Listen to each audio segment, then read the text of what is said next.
Welcome to Lit with Ernest, where we dive into the lives and works of the most fascinating authors in literature. Today, we're exploring the remarkable life and legacy of Robert Browning, a poet who left an indelible mark on the literary world. Born on May 7, 1812, in Camberwell, London, Robert Browning grew up in a family that valued literature and the arts. His father, a clerk at the Bank of England, was an avid collector of rare books, and his mother, a musician, encouraged her children to develop their creative talents. This nurturing environment sparked Browning's passion for poetry, which would become the driving force behind his life's work. As a young man, Browning attended the University of London, where he developed a deep appreciation for classical literature and language. However, it was during his travels to Italy that he discovered his true inspiration: the art, history, and culture of the Renaissance.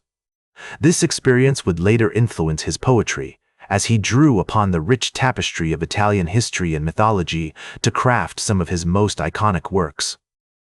Browning's early poetry was marked by experimentation and innovation, as he sought to break free from the traditional forms and conventions of his time.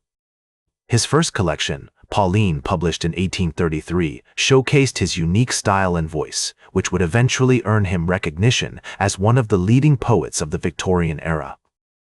One of Browning's most significant contributions to literature was his development of the dramatic monologue, a poetic form that allows the reader to experience the inner thoughts and feelings of a character.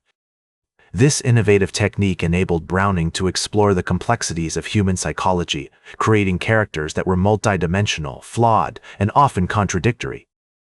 In poems like My Last Duchess and Andrea del Sarto, we see Browning's mastery of this form as he delves into the minds of his characters, revealing their deepest desires, fears, and motivations. Browning's work was not without controversy, however. Some critics accused him of being obscure or verbose, and his poetry was often seen as challenging to understand. Yet, it is precisely this complexity that makes his work so rewarding. Browning's poetry is like a rich, velvety wine. It requires patience, attention, and time to appreciate its full depth and flavor. Despite the criticisms, Browning's legacy has endured, influencing generations of poets, including T.S. Eliot, Ezra Pound, and Robert Frost.